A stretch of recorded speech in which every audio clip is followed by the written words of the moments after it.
कि मुताखरीन यानी जब जमाना बिल्कुल ढल के कहां आ गया, 13वीं सदी हिजरी में आ गया। हम लोग अभी 15वीं सदी में हैं, 13वीं सदी हिजरी में आ गया। तो एक नादिरे रोजगार शख्स, एक नादिरे रोजगार अनुपम, अनूठी, अभूतपूर्व जात पैदा हुई। गजब हो गया। उस आदमी का वजूद एक ऐसे दमकते सूरज की तरह तुलू हुआ कि जिसको अंधेरे की शिकायत थी, सबको रोशनी का शुक्राना वाजिब हो गया। और उस जात का नाम है हजरत मौलाना मखदूमना फरीदुद्दीन आरवी कुद्दस सिर्रुहुल अज़ीज़। गजब का फैजान, गजब का मामला। इतने खुलाफा, इतने मुरीदीन, इतने नाम लेवा, ऐसा पिलाया कि जिसको पिला दिया वो दूसरे को पिलाने के लायक हो गया। ये दौरे मुताखरीन में इतनी खानकाहें हजरत की जात से वजूद में आई कि दंग और महवे हैरत है आदमी कि इतनी खानकाहें, इतनी ब्रांच, इतनी शाखें। कहां से बात चली थी, कहां खोले हैं गेसू यार ने, खुशबू कहां तलक है ना। बात तो मदीना मुनव्वरा से शुरू हुई थी और करबला से गुजरते हुए आगे बढ़ी और कहां पहुंची, बुखारा पहुंची। सैयदना बहाउद्दीन बुखारी रहमतुल्लाह अलैह तक जा पहुंचा, जो नक्शबंद हैं। और जब बुखारा से बात आगे बढ़ी तो हजरत ख्वाजा उबैदुल्लाह अहरार तक जा पहुंचा। अहरार जबरदस्त बुजुर्ग, बाबर भी उन्हीं का मुरीद, बाबर का बाप भी उन्हीं का मुरीद। मौलाना अब्दुल रहमान जामी जैसा अजीम मुहक्किक, शायर, आलिम, नहवी, वो मुरीद है ख्वाजा उबैदुल्लाह अहरार। और ख्वाजा उबैदुल्लाह अहरार से बात आगे बढ़ी तो ख्वाजा बाकी बिल्लाह तक पहुंची दिल्ली। और फिर दिल्ली से बात आगे बढ़ी तो सरहंद पहुंची, सैयदना शेख अहमद फारूकी अल मारूफ व मुजद्दद अल फसानी तक जाके बात पहुंच गई। और वहां से आगे बढ़ी तो आबादान पहुंच गई। लेकिन सच पूछिए तो आबादान का माना तो जाहिर हुआ आरा में कि ये आबाद करने वाली जात है। आबादान, आबादानिया जब फर्दे फरीद का हकदार ठहरा तो ये तय हो गया कि ये है आबादानी। ये चारों तरफ आबादी है ना। जहां जहां कोई दूसरा ना पहुंच सका था, वहां वहां हजरत ने खानकाहों की बुनियाद डाली। ये बेगूसराय और छोटा नागपुर और ये भागलपुर और ये मुंगेर के एतराफ में और ये सहरसा के एतराफ में बहुत कम खानकाहें नजर आती थी। ये हजरत का फैजान है कि हजरत ने उन सब तरफ हजरत के खुलाफा काम करने लगे। फिर गंगा के पार पुरानी खानकाहें तो थी, नई खानकाहों की जरूरत थी, नए इंस्टीट्यूशन की जरूरत थी, नए इदारों की जरूरत थी। हजरत ने काम किया अपने खुलाफा के जरिए इस कदर जाल बांध दिया कि खानकाहों की तारीख एक अलग जिल्द में लिखी जाएगी कि फरीदी खानकाहें किस तरह बिहार में दीन की, शरीयत की, तरीकत की खिदमत अंजाम दे रही है। ये हैरत बहुत बड़ी बात है। और इसीलिए जब मैं हजरत के करीब आता हूं तो हजरत की अजमत को निहायत अदब से सलाम करता हूं कि हजरत आप वो अजीम जात हैं जिसको अल्लाह ताला ने दीन ईमान की खिदमत के लिए अनोखे अंदाज में पसंद फरमाया है। बिस्मिल्लाहिर्रहमानिर्रहीम, अल्हम्दुलिल्लाहि रब्बिल आलमीन, वस्सलातु वस्सलामु अला सय्यिदिल मुरसलीन व अला आलिहि व अस्हाबिहि व अहले बैतिहि व औलियाए उम्मतिहि अजमईन। क़ाल अल्लाहु तबारक व तआला फ़िल क़ुरआनिल मजीद वल फ़ुरक़ानिल हमीद, क़ुल ला अस्अलुकुम अलैहि अजरन इल्लल मवद्दत फ़िल क़ुरबा, आमन्तु बिल्लाहि व रसूलिहि व सदक़ल्लाहुल मौलानाल अज़ीम।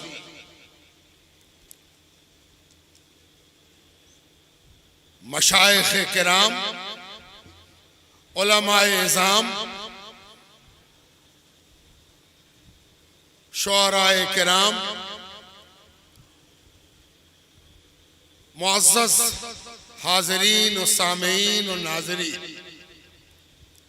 इससे क़ब्ल कि उर्स की इस पुरनूर मजलिस में, इस मकबूल मजलिस में, इस मुतबर्रक मजलिस में कुछ अर्ज करने की जसारत की जाए, आइए हम और आप मिलकर अपनी इस हाजिरी को मजीद मुतबर्रक बनाने की नीयत से बारगाहे नबूवत और बारगाहे अहले बैते नबूवत में दरूद पाक पेश करने की सआदत हासिल करें। अल्लाहुम्मा सल्ली अला सय्यदना व मौलाना मुहम्मद व अला आले सय्यदना व मौलाना मुहम्मद बिअदद कुल्ल ज़र्रतिन अल्फा अल्फा मर्रतिन व बारिक व सल्लिम।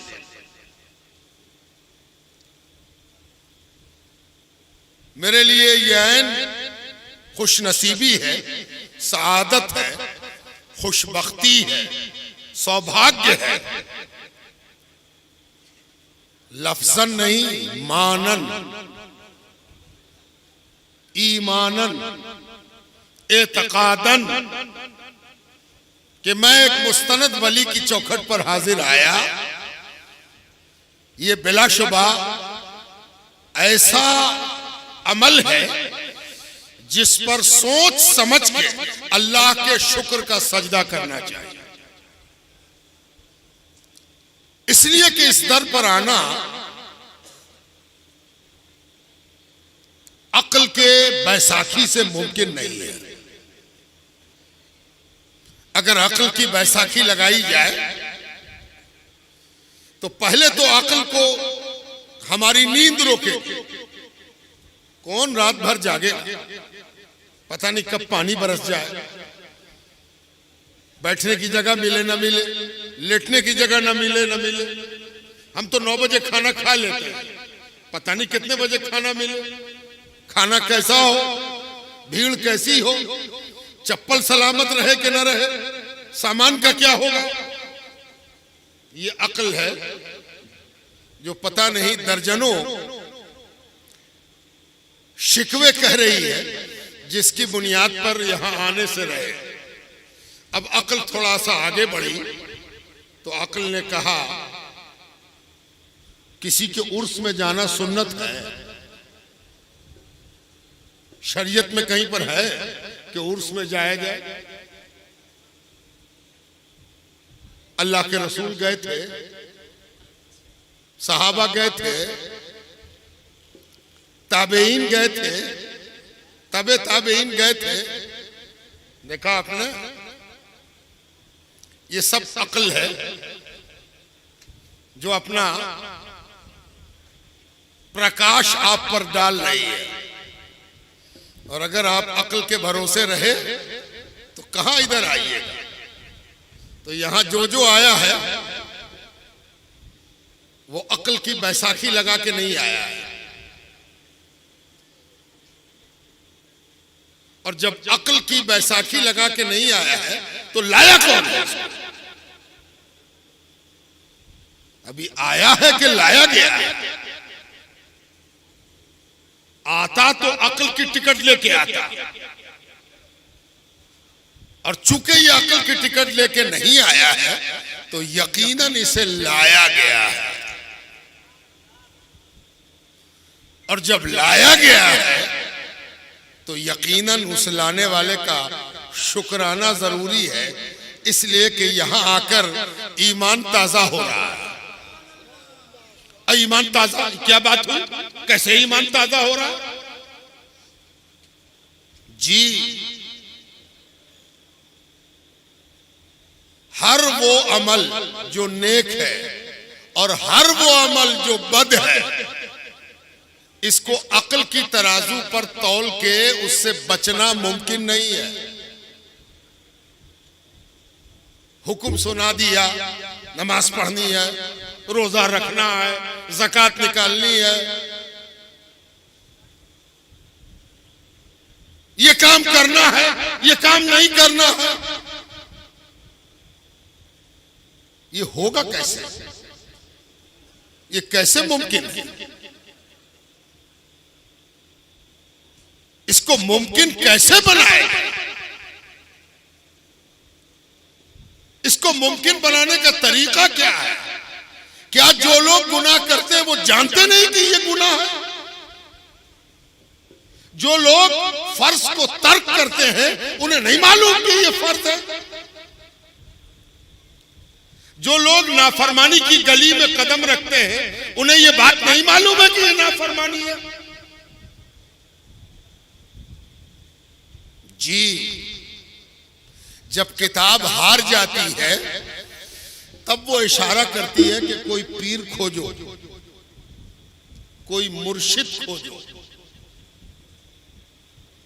कोई अहले दिल खोजो। आप कहिएगा कहां पर कहते हैं? किसने कहा ये बात कि मुर्शिद खोजो, पीर खोजो? जी, किताब ने कहा है। अल्लाह ताला फरमाता है, या अय्युहल्लज़ीना आमनुत्तकुल्लाह वकुनू मअस्सादिकीन। अल्लाह से डरना है, और डरना आसान नहीं है। अल्लाह से डर के रोना भी आसान नहीं है। सबसे मुश्किल काम है रोना, वो भी अकेले। और ये काम वही करा सकता है जो खुद रोता हो, वो तुमको रुला देगा। जो खुद अल्लाह से डरता हो वो तुमको डरा देगा। बिल्कुल उसी तरह जैसे एक आदमी जमीन पर बैठा इत्मीनान से, जब तक वो ट्रेन पर चढ़ता नहीं उसका बदन हिलता नहीं।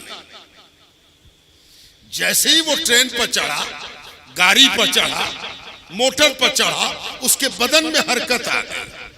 उससे कहा गया था कि तू चढ़ जा।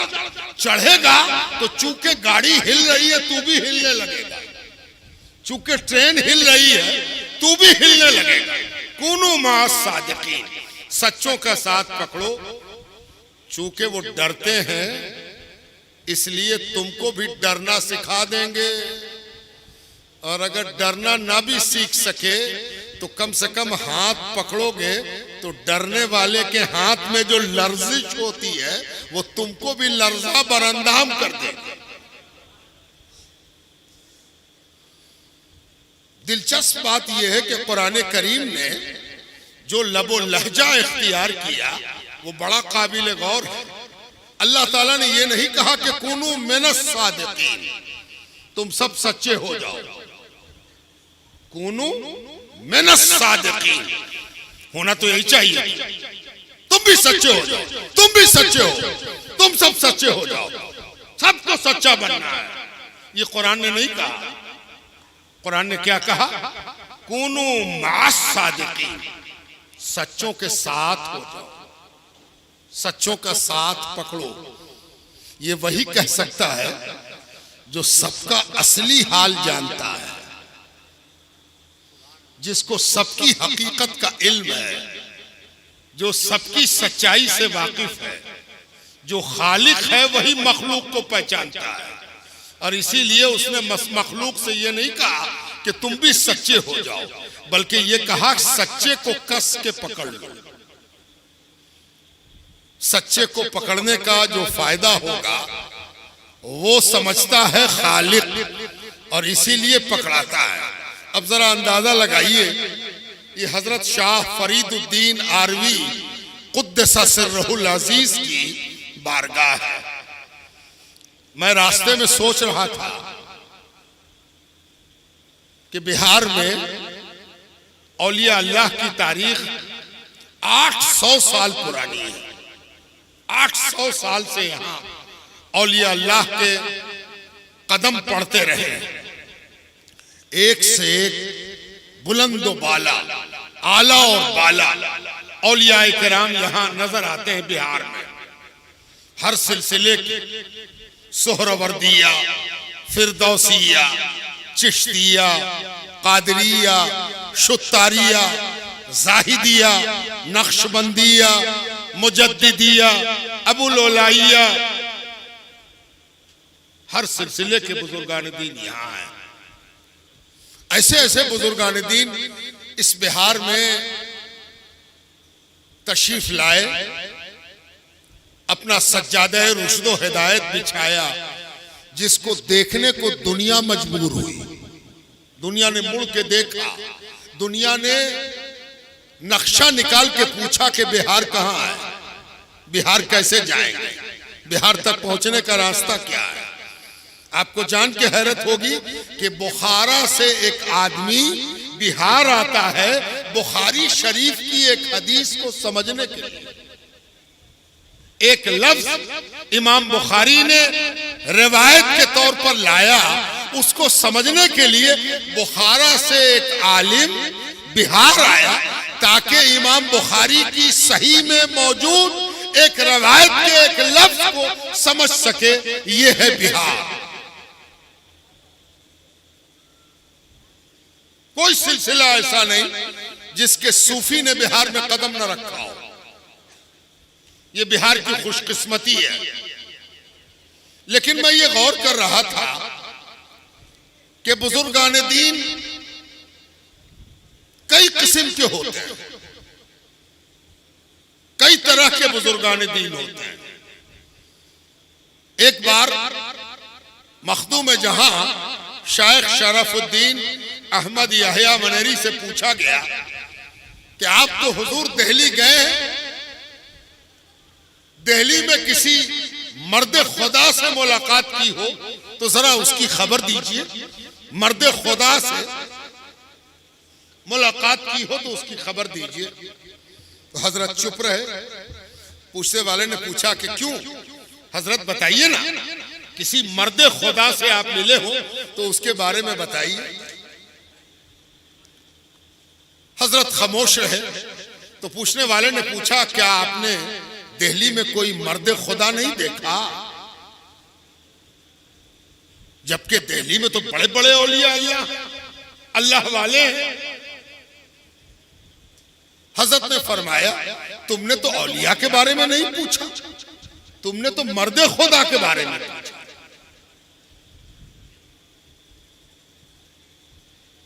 तुम मर्द खुदा के बारे में बात कर रहे हो तो मैं औलिया की खबर कैसे दे दूं? औलिया के बारे में पूछते तो हम औलिया की खबर दे देते। पूछा गया कि मर्द खुदाई के बारे में बताइए। कहा, वो दीवाना है पानीपती बूद। वो तो एक दीवाना है जो पानीपत में रहता है, पानीपत में था, वो दीवाना मर्द खुदा है। और बाकी तो नक्शबर दीवार है। और बाकी का हाल ये है कि अगर मर्द खुदा के हवाले से पूछोगे तो नक्शबर दीवार है। दीवार पर जब कभी कुछ दिन तक गर्द हो जाती है और कभी जाने अनजाने आदमी की उंगली चल गई, बदन सट गया, तो दीवार पर एक नक्शा बन जाता है। वो भी हवा कभी झोंके से आई तो मिट जाता है। मर्द खुदा क्या अलग चीज है, मर्द खुदा है ना। बाज़ औलिया अल्लाह ऐसे होते हैं कि जिनके बारे में अल्लाह वाले कहते हैं कि है तो कामिल, लेकिन इस लायक नहीं है कि किसी की रहबरी कर सके। मस्त है, खोया हुआ है, महव है। इसलिए वो दूसरे की रहबरी करने के लायक नहीं है। उसको ऐसी मस्ती दीदारे इलाही के नतीजे में नसीब हुई है कि वो अगर उस दीदार से अपनी आंखें हटाकर किसी और को देखे तो मर्तबा चाहता रहे। इसीलिए वो उसी को देख रहा है जिसकी मस्ती में मस्त हुआ है। अब वो तुमको देखेगा ही नहीं तो रास्ता क्या बताएगा, तरीका क्या बताएगा, अंदाज क्या बताएगा। और कुछ ऐसे होते हैं कि अल्लाह ताला उनसे रहबरी, क़यादत, रहनुमाई, मुर्शिदी, शेखी कराता है। तो मैं रास्ते में गौर कर रहा था कि मुताखरीन यानी जब जमाना बिल्कुल ढल के कहां आ गया, 13वीं सदी हिजरी में आ गया। हम लोग अभी 15वीं सदी में हैं। 13वीं सदी हिजरी में आ गया तो एक नादिरे रोजगार शख्स, एक नादिरे रोजगार अनुपम, अनूठी, अभूतपूर्व जात पैदा हुई। गजब हो गया। उस आदमी का वजूद एक ऐसे दमकते सूरज की तरह तुलू हुआ कि जिसको अंधेरे की शिकायत थी सबको रोशनी का शुक्राना वाजिब हो गया। और उस जात का नाम है हजरत मौलाना मखदूमना फरीदुद्दीन आरवी कुद्दस सिर्रुहुल अज़ीज़। गजब का फैजान, गजब का मामला। इतने खुलाफा, इतने मुरीदीन, इतने नाम लेवा, ऐसा पिलाया कि जिसको पिला दिया वो दूसरे को पिलाने के लायक हो गया। ये दौरे मुताखरीन में इतनी खानकाहें हजरत की जात से वजूद में आई कि दंग और महवे हैरत है आदमी कि इतनी खानकाहें, इतनी ब्रांच, इतनी शाखें। कहां से बात चली थी, कहां खोले हैं गेसू यार ने, खुशबू कहां तलक है ना। बात तो मदीना मुनव्वरा से शुरू हुई थी और करबला से गुजरते हुए आगे बढ़ी और कहां पहुंची, बुखारा पहुंची। सैयदना बहाउद्दीन बुखारी रहमतुल्लाह अलैह तक जा पहुंची जो नक्शबंद हैं। और जब बुखारा से बात आगे बढ़ी तो हजरत ख्वाजा उबैदुल्लाह अहरार तक जा पहुंची। अहरार जबरदस्त बुजुर्ग, बाबर भी उन्हीं का मुरीद, बाबर का बाप भी उन्हीं का मुरीद। मौलाना अब्दुल रहमान जामी जैसा अजीम मुहक्किक, शायर, आलिम, नहवी, वो मुरीद है ख्वाजा उबैदुल्लाह अहरार। और ख्वाजा उबैदुल्लाह अहरार से बात आगे बढ़ी तो ख्वाजा बाकी बिल्लाह तक पहुंची दिल्ली। और फिर दिल्ली से बात आगे बढ़ी तो सरहंद पहुंची। सैयदना शेख अहमद फारूकी अल मारूफ व मुजद्दद अल फसानी तक जाके बात पहुंच गई। और वहां से आगे बढ़ी तो आबादान पहुंच गई। लेकिन सच पूछिए तो आबादान का माना तो जाहिर हुआ आरा में कि ये आबाद करने वाली जात है। आबादान, आबादानिया जब फर्दे फरीद का हकदार ठहरा तो ये तय हो गया कि ये है आबादानी। ये चारों तरफ आबादी है ना।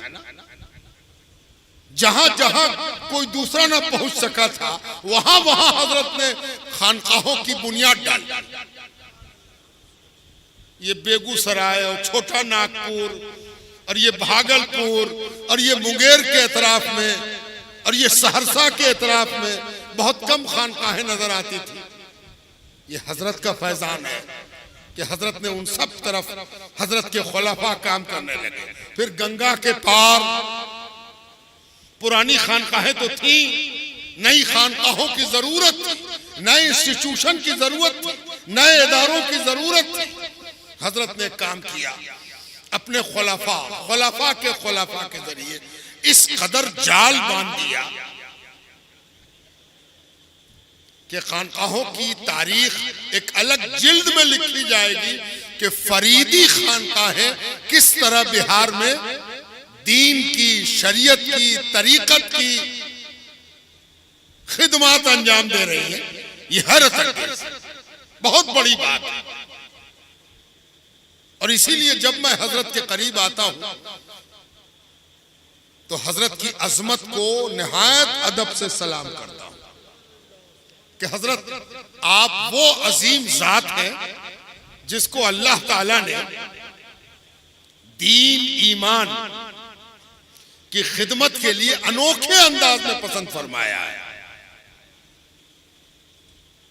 और मुताखरीन में मैं नहीं समझता कि हजरत के जैसा फैजान किसी और को मुताखरीन में नसीब हुआ हो। जितना फैजान, जितने खुलाफा हजरत, ये एक रिसर्च का मौजू है, तहकीक का मौजू है। लेकिन आम आदमी के लिए ये बड़ी बात है कि जरा संभल के जाए हजरत के करीब, इसलिए कि ये वो हैं जो अपने वक्त में नायबे रसूल हुए हैं। इनको नियाबत की दस्तार बांधी गई है और इनके कमर में तबलीग का पटका बांधा गया है और इनकी दस्तार में अपनी कबूलियत का तुर्रा लगाया गया और कहा गया जा फरीद, तुझको फर्दे फरीद बनाया, जो सटेगा वो जमात हो जाएगा।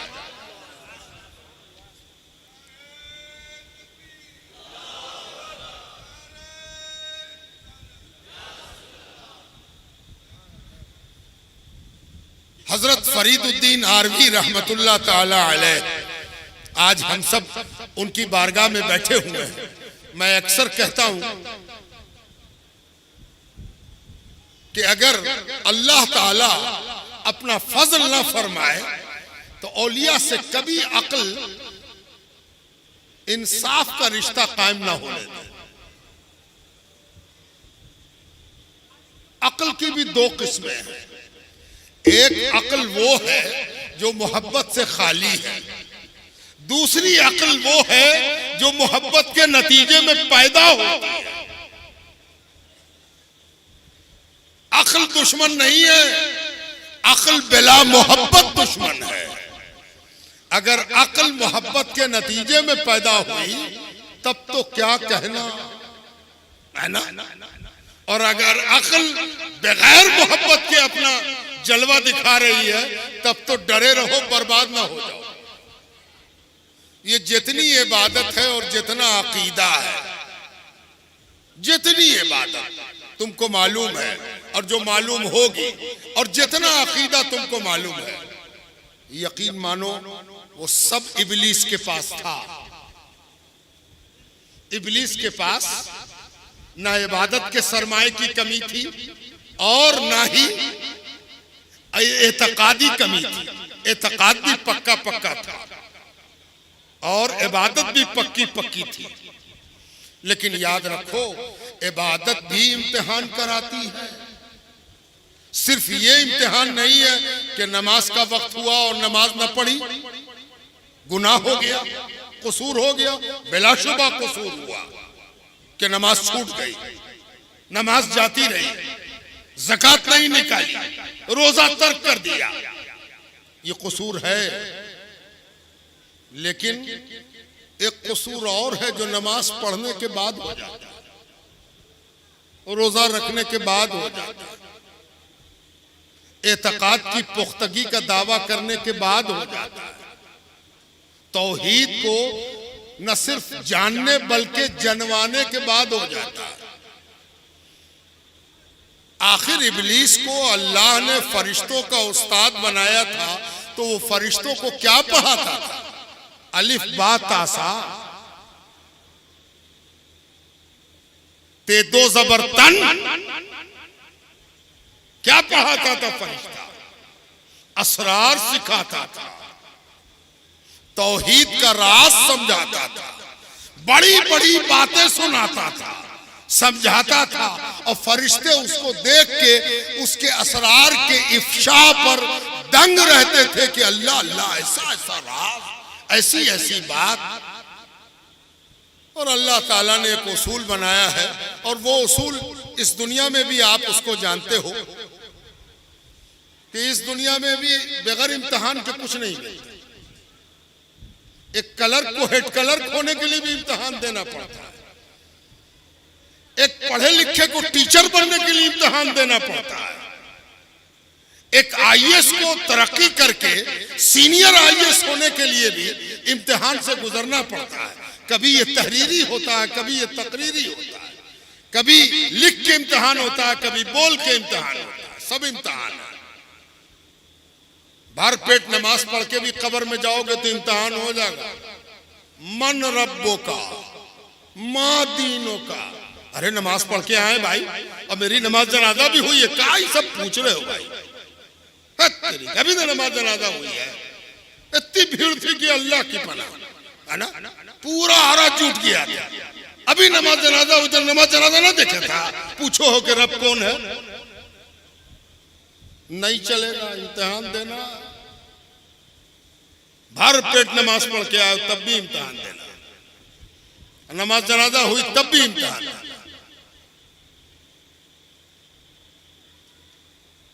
ये इम्तिहान जितना ज्यादा बुलंद होगा उतना ही संगीन होगा।